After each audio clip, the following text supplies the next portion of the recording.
Arte medieval e renascimento. Pré-romano, bizantino e romano.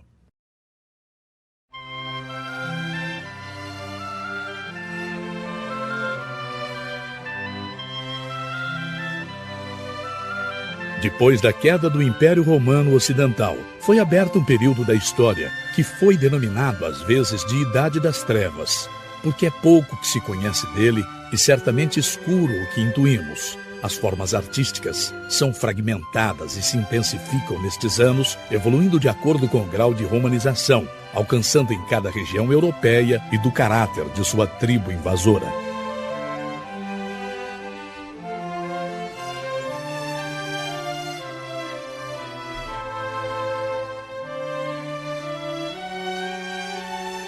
Nesse período, enquanto as tribos germânicas contribuem com seus gostos de matérias de cores, como pedras preciosas e esmaltes, ou suas habilidades de orfebres, nos desenhos lineais intrincados e de temas de animais, os cristãos renunciam à escultura por medo a que as imagens sagradas sejam adoradas por si mesmas.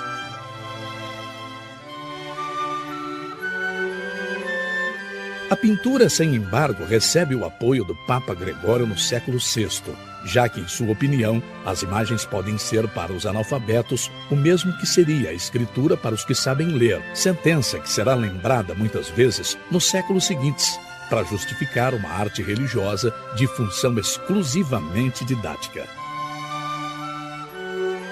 Em troca de seu direito a existir, a pintura deve se desfazer de toda beleza desnecessária, limitando a narrar da forma mais direta possível os fundamentos da religião cristã.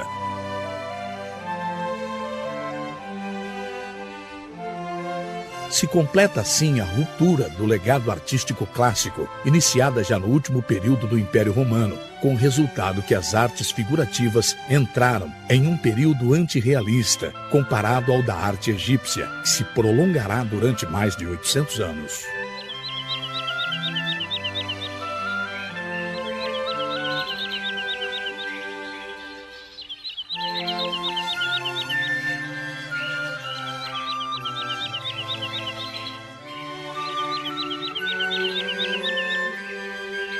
Por enquanto, o Império Romano Oriental, com capital em Constantinopla, se questiona de forma mais violenta o papel que as imagens devem desempenhar na religião.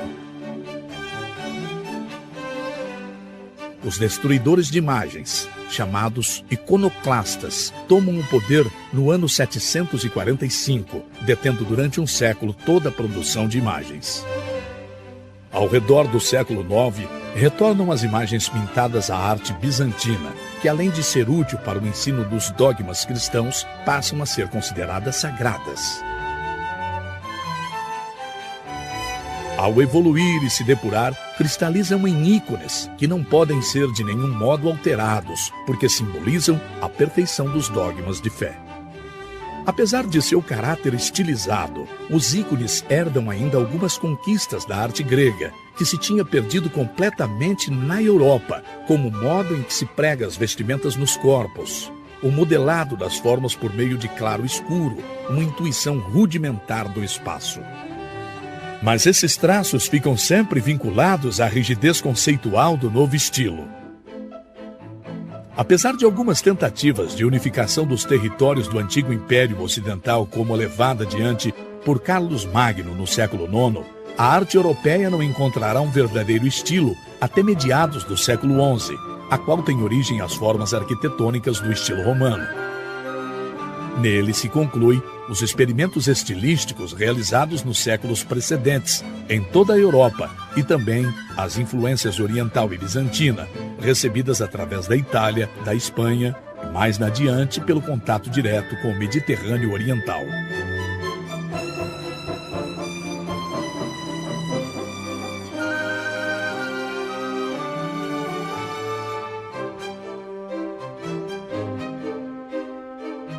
É recuperada a forma da Basílica Romana com uma nave central dirigida ao apsídio do coro, onde o sacerdote oficializa a missa a 2 ou 4 naves laterais.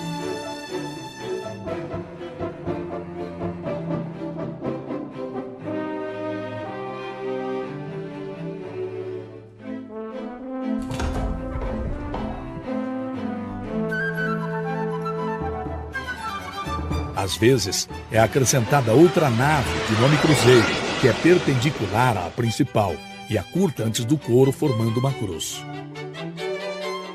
As colunas originais das basílicas romanas são substituídas por robustos pilares. As paredes adquirem uma grossura inusitada, com poucas janelas e torres altas, que conformam um conjunto de sombria espiritualidade e certo ar de fortaleza. A principal preocupação dos primeiros arquitetos romanos é de substituir os tetos de madeira das primitivas basílicas por coberturas de pedras, muito mais nobres e duradouras.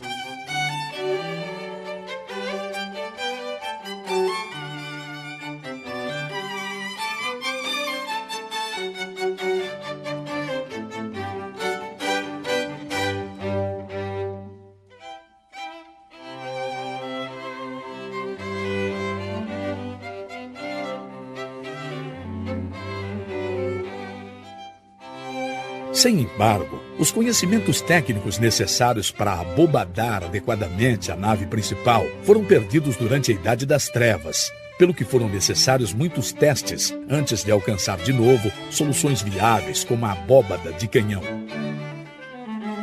Apesar de suas muitas variantes, esse tipo de abóbada mantém sempre sua forma de meio cilindro, unindo seus dois muros paralelos, que na realidade pode-se interpretar como uma sucessão de arcos de meio ponto, sobre grossos pilares ou diretamente nos dois muros a entrelaçar. Os pesos alcançados pelo acúmulo de pedras são tão descomunais que condicionam a estrutura geral de todo o edifício, fazendo-se mais sólido e robusto que qualquer outra construção anterior.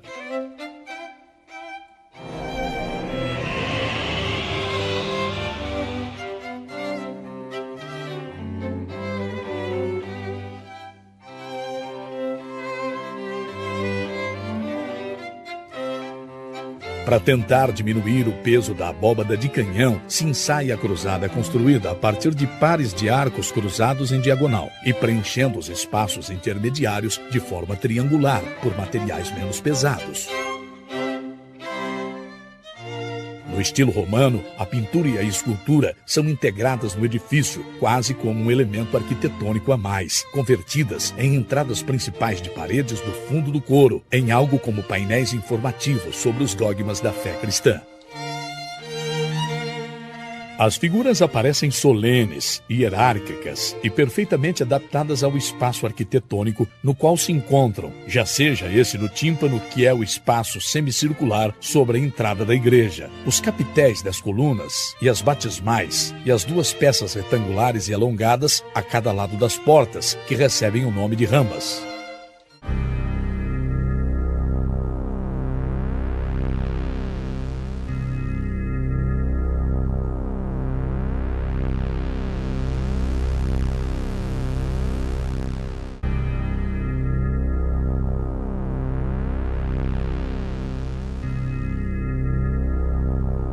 A desconfiança à realidade sensorial das coisas, típica da sensibilidade medieval, está na base desse estilo, propositalmente primitivo e simbolista, somente atenta à expressão dos valores reais, mas cuja rigidez é só aparente, pois o artista tem liberdade para encolher, puxar ou distribuir as figuras até sua perfeita fusão com a estrutura arquitetônica.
Na pintura, a simplificação de traços nas figuras permite adaptá-las ainda com maior liberdade que a escultura, a qualquer geometria que reforce a mensagem que se deseja transmitir. E o mesmo pode-se dizer da cor, de modo que nunca a pintura europeia se encontra tão perto como agora de se converter numa verdadeira escritura de imagens, liberada de quase todo o compromisso de aparência das coisas e perfeitamente adaptada a um público analfabeto, que, sem embargo, aprendeu a ler muitas imagens.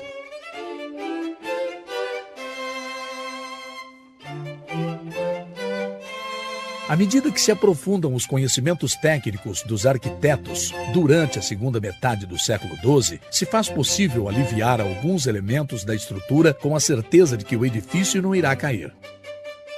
Os muros no meio dos pilares, por exemplo, são na realidade imprescindíveis, pois o peso da abóbada cruzada cai diretamente sobre os pilares. Estes, pelo seu lado, acabam ficando cada vez mais finos, acrescentando neles pedacinhos de finas colunas, porque as abóbadas cruzadas foram ficando mais leves ao mesmo tempo que ganhavam complexidade. Deste modo, os muros começam a ser substituídos por vitrais e janelas, deixando que a luz penetre livremente no interior das naves, baixo novas e místicas colorações.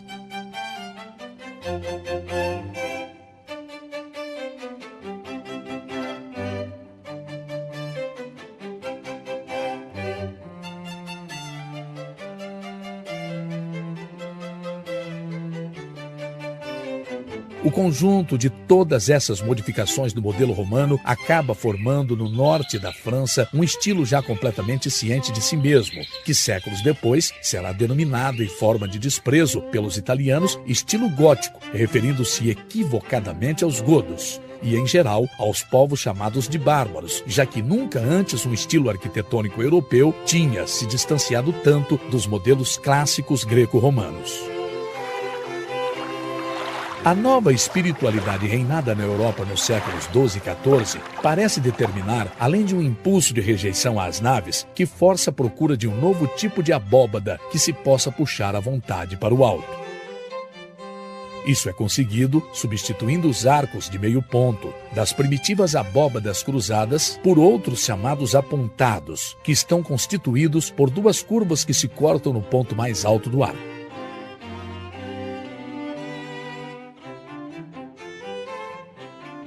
Este vértice, meio de comprido, pode se elevar muito por cima da parte mais alta da circunferência do arco de meio ponto, permitindo um progressivo alongamento vertical das abóbadas e, com ele, o crescimento em altura de toda a edificação.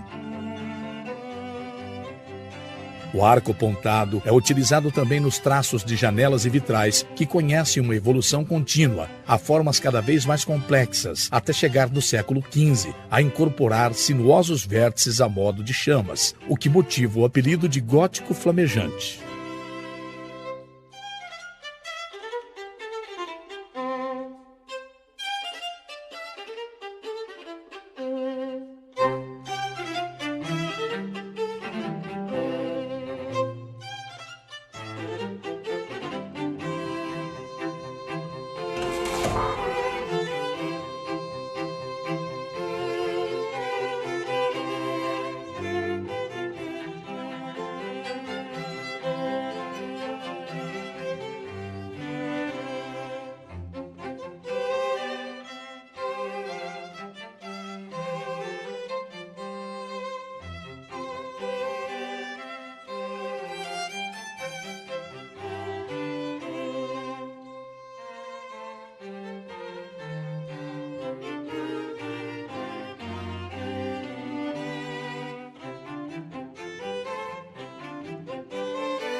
A progressiva elevação da estrutura, sobretudo na nave principal, aumenta as tensões laterais, ou para fora, que fazem suportar os pilares.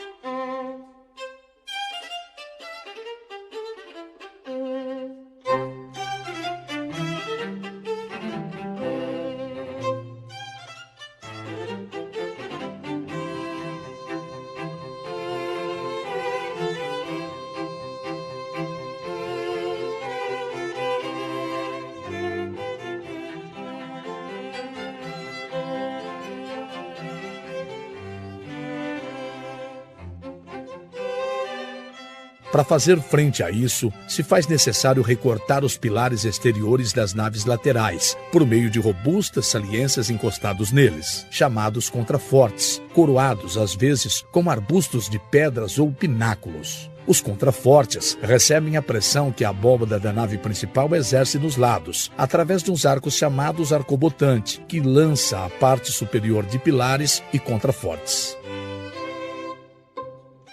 A proliferação de arcobotantes, pináculos e outros finos acessórios sobre a estrutura principal concedem ao exterior de algumas catedrais góticas um aspecto fantástico, como de esqueleto de animal pré-histórico. O monumento simbológico do estilo gótico é a catedral, como expressão máxima do novo orgulho e dinamismo das cidades europeias durante o final da Idade Média e, sobretudo, como vínculo espiritual entre todos os cidadãos que conseguiram eleger com um esforço coletivo com frequência prolongado durante várias gerações. O contraste entre essas grandes e deslumbrantes edificações de pedras e luz, verdadeiras antessalas do céu, com as muito humildes moradias de seus frequentadores, é sem dúvida estimulante, preparando o espírito para o fervor dos seus filhos. A escultura gótica parece perseguir o mesmo efeito de grandeza que as formas arquitetônicas, com figuras cada vez mais graciosas e sinuosas à medida que avança o estilo. Por mais que as figuras continuem fundidas ao princípio das formas arquitetônicas, tal como acontece no período romano, se começa a liberar, pouco a pouco, a opção construtiva e, ao mesmo tempo, a rigidez formal que tal função nos impõe. Os personagens começam a se individualizar pelos traços e atitudes, e sua roupagem se prega de novo em vistosas quedas que deixam perceber as formas do corpo. Se restabelecem de fato a observação da realidade aparente das coisas e certa conexão com o mundo clássico que a arquitetura tinha conseguido esconder.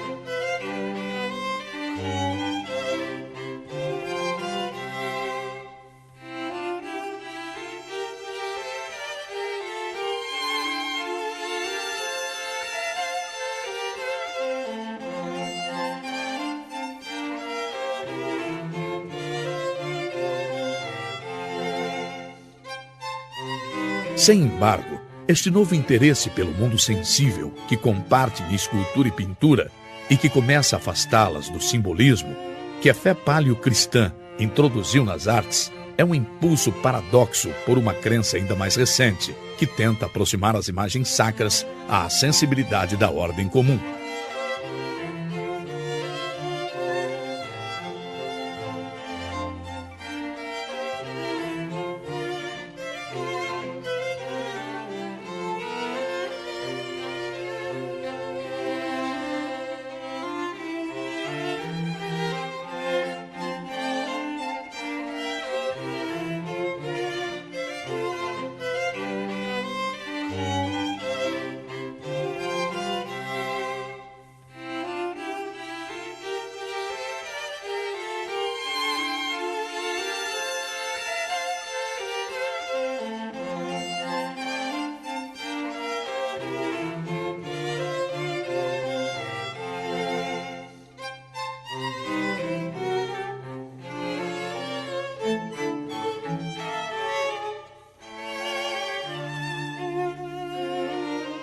A Itália continua pegada ao espírito bizantino na obra de artistas como o Cimabue. Até um discípulo dele, de nome Giotto, revolucionava desde Florença as formas aprendidas. Seu estilo é baseado na representação do espaço tridimensional, na qual as figuras se movimentam, a humanização delas no seu aspecto exterior, expressões de gestos e na total observação direta da natureza antes que o esquema tivesse sido estabelecido.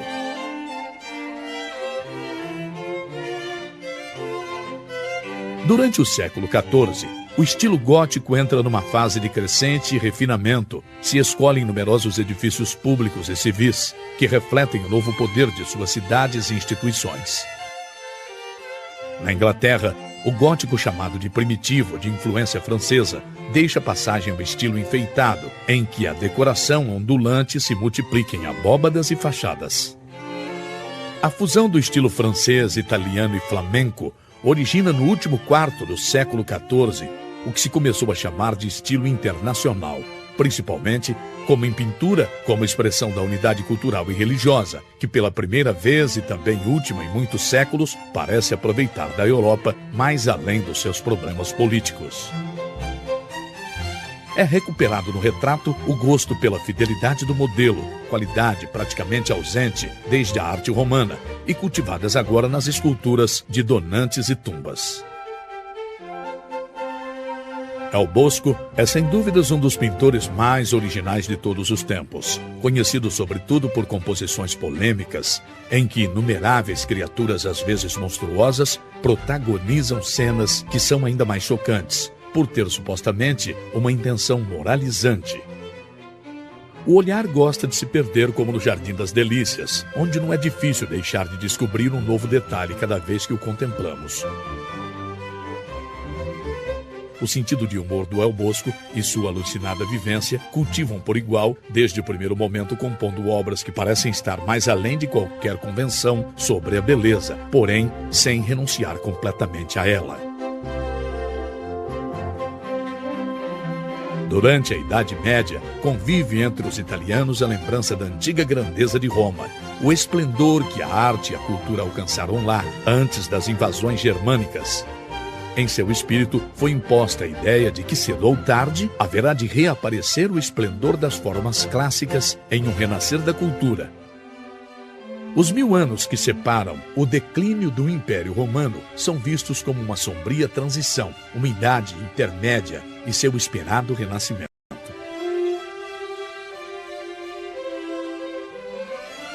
A fartura de restos romanos e a utilização habitual do mármore nas construções e na arte conseguem introduzir uma ideia inconfundivelmente clássica aos estilos como romanos e góticos, uma vez que isso transpassam os Alpes. Só que agora, o princípio do século XV, o impulso por recriar os modelos clássicos do século passado se faz consciente e necessário. Na metade do século XV, conhecido como o Quattrocento, se inicia uma aceleração na sequência de grandes figuras no Renascimento italiano, que terminará durante o século seguinte, em alguns dos gênios que ficaram na história. Nas oficinas de pinturas, os aprendizes são iniciados nos segredos da arte, ao mesmo tempo que liberam os mestres das tarefas mais pesadas, como a mistura de pigmentos ou a preparação das tábuas. Cada cidade acaba desenvolvendo um estilo peculiar e diferente, associado às oficinas que operam nelas, quebrando definitivamente a unidade do estilo internacional que estava fundada na mobilidade das ideias e dos artistas.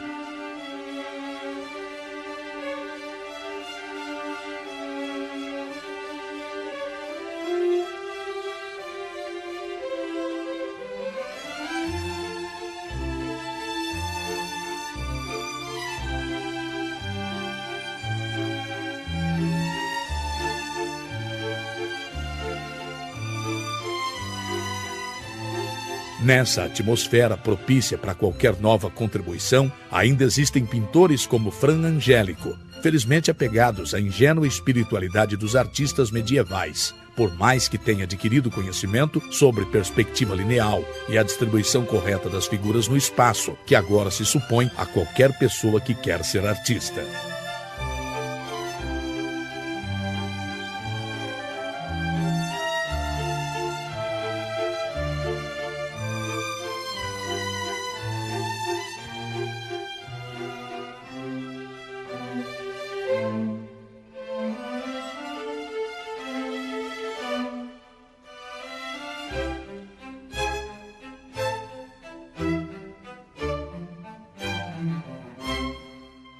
Um dos artistas mais admirados no Renascimento italiano é Sandro Botticelli, que recupera para a arte o sinuoso desenho do último gótico.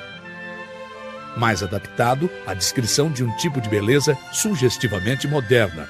Suas obras mais admiradas são as de tema mitológico, como O Nascimento de Vênus ou A Primavera, que decolam um talento nunca superado para recriar uma atmosfera de poético paganismo, graças ao delicioso desenho, à habilidade com a paleta e, sobretudo, ao sensível e equilibrado esquema de composição.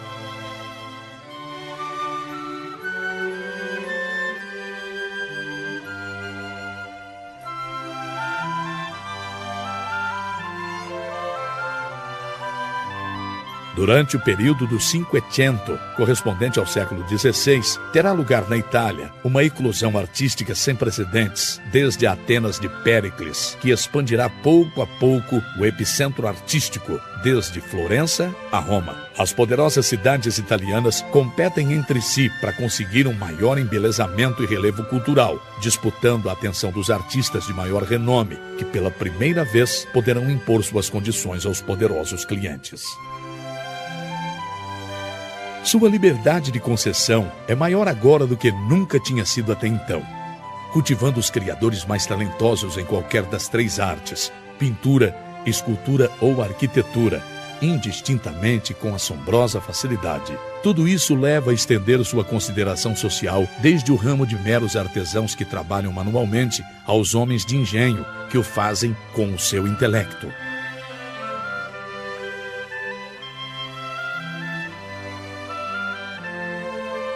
Os arquitetos, por exemplo, são homens agora cultivados em estudos clássicos, que dominam a regra das ordens gregas e as proporções idôneas de colunas ou entablamentos. Donato Bramante, o arquiteto mais influente do momento, tira sua estrutura de toda a ornamentação para marcar os puros valores formais. Seu projeto mais ambicioso, encarregado por Júlio II, foi a nova Basílica de São Pedro em Roma, cuja lenta e desastrosa execução a desviou muito do desenho original de Bramante. A gigante cúpula que deveria coroar a planta de cruz grega do projeto original é desenhada finalmente pelo maior rival do arquiteto, o florentino Michelangelo Buonarroti.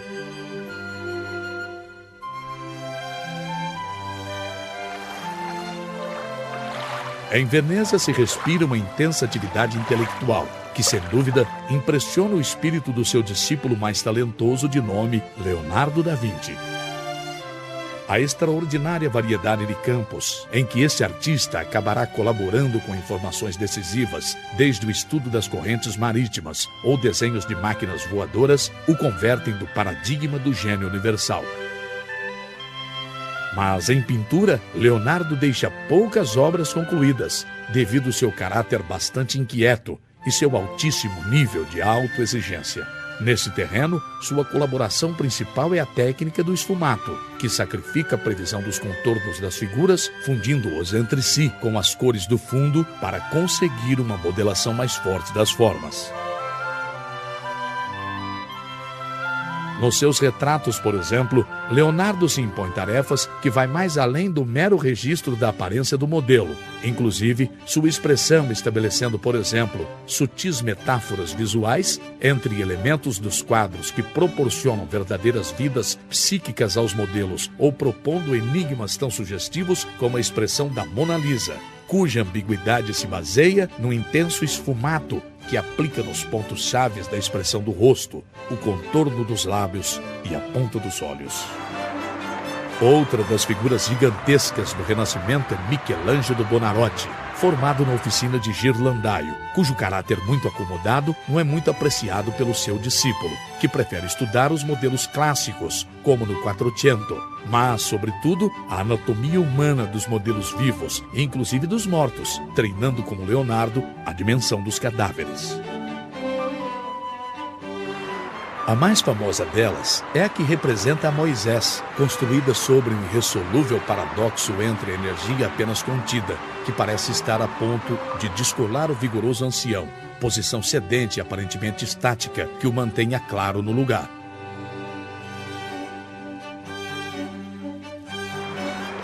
O Papa Júlio II encomenda também a decoração da abóbada da Capela Sistina, tarefa muito ingrata para o jovem artista, não tanto pela grandiosidade, mas sim por separá-lo de sua verdadeira vocação de escultor. Como escultor, Michelangelo é a figura dominante do Cinquecento e quem sabe também da arte universal, ao ponto de ofuscar a qualquer um dos seus contemporâneos. A última grande obra de Michelangelo, também da escala colossal, é a cúpula da Basílica de São Pedro, que se converte no elemento mais expressivo do projeto primitivo de Bramante, uma vez suprimidas as 4 torres, que deviam finalizar as naves incluídas.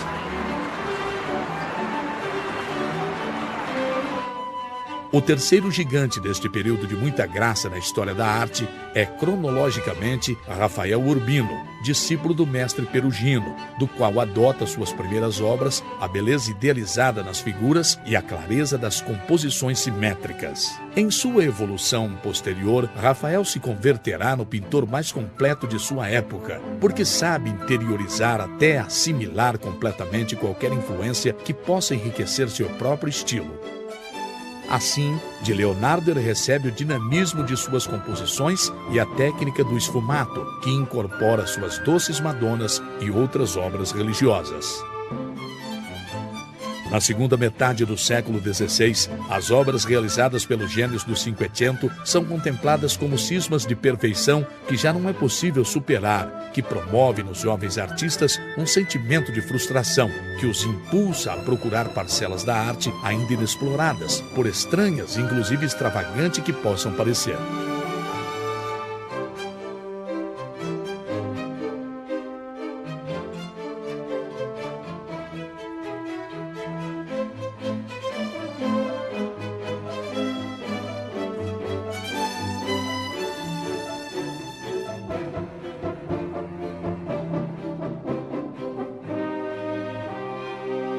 A reação anticlássica é batizada com o nome de maneirismo, porque os artistas que a provocam antes tentaram pintar à maneira dos gigantes que os precedem, comprovando a seguir o estéril de seu empenho.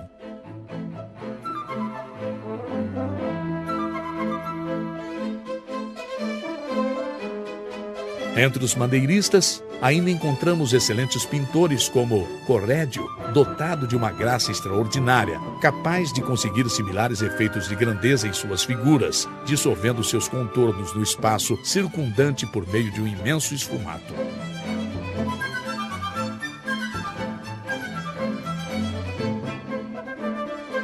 Deste período da arte, um dos pintores mais comentados hoje é conhecido com o apelido de El Greco, natural da Creta. Acaba se instalando em Toledo, depois de receber na Grécia o impacto da obra de Tintoretto.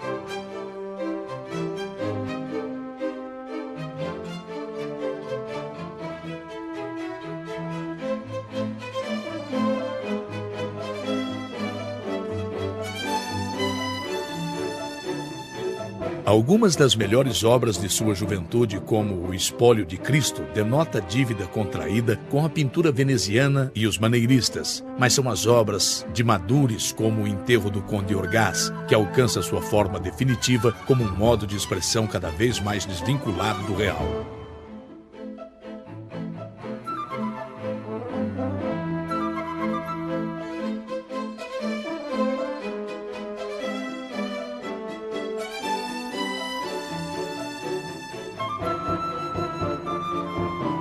Do El Greco nos surpreende especialmente a total liberdade de concessão de muitas de suas obras, cujo subjetivismo chega a ser tão radical que nos custa crer que estas obras também foram apreciadas pela sua clientela espanhola, que também contribuirá significativamente para o enriquecimento do artista.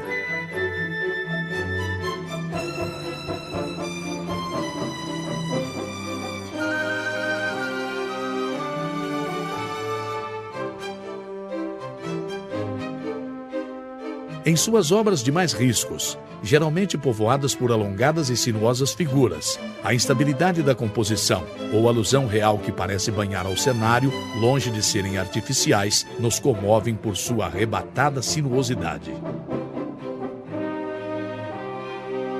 Ao contrário do resto da Itália, Veneza mantém inclusive e acrescenta seu esplendor artístico durante grande parte do século XVI. Se costuma dizer que a atmosfera dos lagos venezianos que difundem os contornos das coisas é responsável pela importância que a cor e a luz que adquirem nas pinturas dos mestres venezianos desde Giovanni Bellini. Seu discípulo Giorgionetti é o verdadeiro iniciador do estilo veneziano. Alcançará seu máximo esplendor na obra de Tiziano, que também se forma na oficina de Bellini, junto a Giorgiani, confundindo às vezes as obras da juventude dos dois discípulos.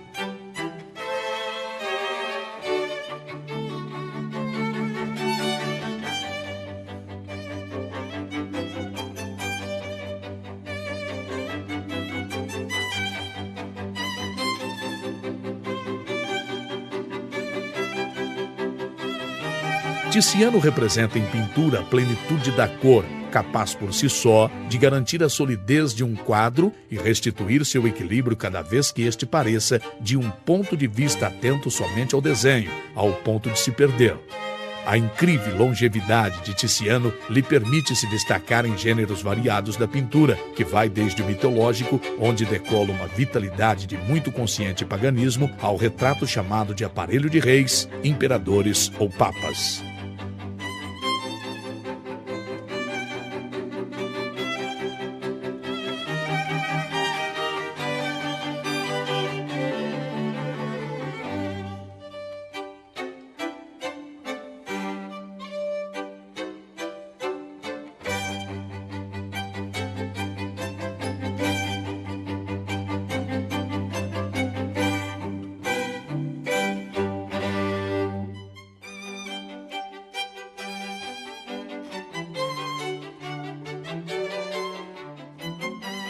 Outro grande colorista, embora em gamas mais frias, que Tiziano é Paolo Veronese, autor de lenços gigantescos de caráter cenográfico que adiantam a sensibilidade barroca. Neles se exaltam as glórias de Veneza, ou é narrado episódios mitológicos de caráter religioso com extraordinária solvência.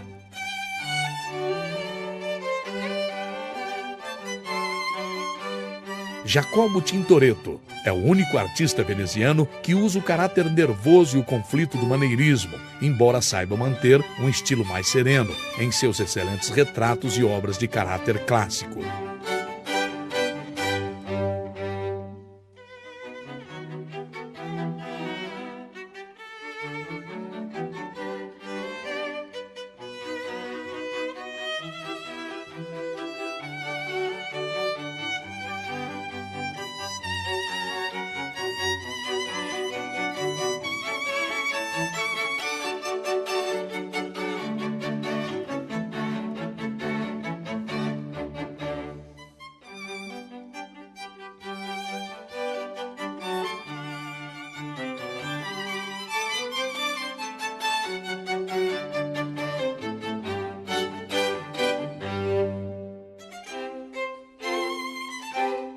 Alberto Durero é o pintor e gravador mais destacado da arte alemã, representando a fusão do gótico local a formas renascentistas italianas. Como Leonardo adota uma atitude exigente e analítica aos problemas da arte que é fácil rastrear em suas esplêndidas aquarelas de plantas e animais executadas com precisão científica ou aos seus exaustivos detalhes sobre o contorno da figura humana.